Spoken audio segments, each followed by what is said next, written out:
Yo mga idol, dito tayo ngayon sa bahay ni boss at dito tayo magkakape.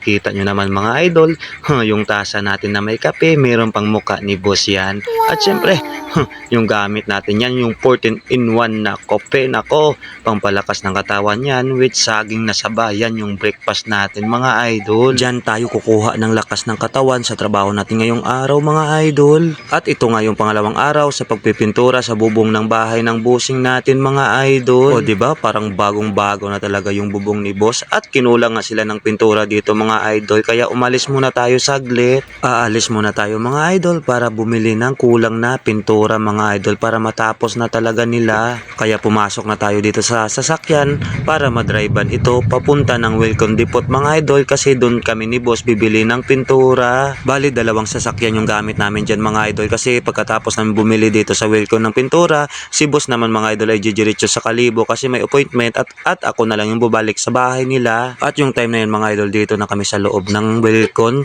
Kung nakita nyo, napakalawak talaga dito at napakalinis ng store nila. At syempre may nag-assist sa amin yan. At ito na nga mga idol, kinukuha na ni kuya yung bibilhin namin na pintura mga idol. At ito, dumiretso na kagad kami dito sa cashier para mabayaran na ni boss yan. At after niya mga idol, syempre kinarga ko na ulit dito sa sasakyan. At ako na lang yung pabalik dyan mga idol. Si boss dumiretso na sa Kalibo dahil sa appointment niya. At ito na nga mga idol, drive muna tayo pa uwi ng bahay ni bossing natin.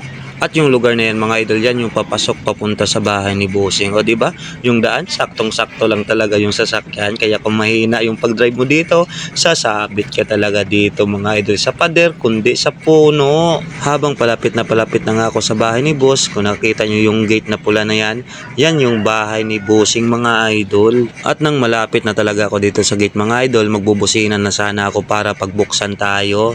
Pero biglang dumating din si Auntie Flor mga idol, na sa labas din pala siya galing kasi may binili, kaya siya na rin yung pumasok doon at pinagbuksan tayo ng gate mga idol. Kaya shout out kay Auntie Flor dyan. At nang binuksan na nga ni Auntie Flor mga idol, syempre matik papasok na natin yung sasakyan mga idol para ma-park na natin.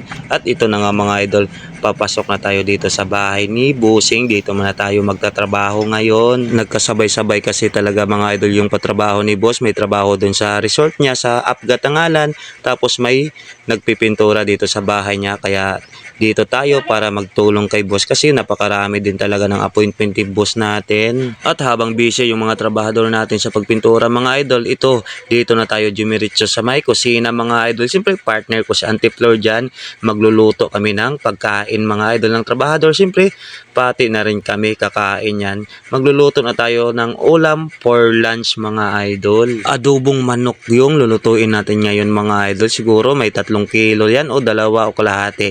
Kita nyo, puno naman yung malaking kawali. Siyempre lalagyan na natin ng tuyo, pampakulay at pampalasa yan mga idol. Suka na dagdag pampaasim. At siyempre halo-haluin lang natin hanggang pumantay yung lasa. Naglagay na rin ako dito ng dahon ng saging dito sa may mantika mga idol, at nilagay itong bangos. Sinabay na natin yan mga idol para mabilis maluto mga idol. Sunod mga idol, nagluto na rin ako dito ng pakbek at sari-saring pampalasa yan mga idol. Siyempre tinulungan na tayo ni Auntie Flor dyan habang yung ibang busy. Siyempre tinawag na natin for lunch mga idol kasi napakainit talaga ngayon. Hindi pwede sila magbabad doon. Siyempre gugutumin talaga sila, kaya ito mga idol, sinabayan ko na rin sila sa pagkain mga idol. Kaya ano pa hinihintay nyo dyan, mag-lunch na rin kayo mga idol, at kami i-enjoy na rin natin yung pagkain natin mga idol. Siyempre kasama si boss dyan.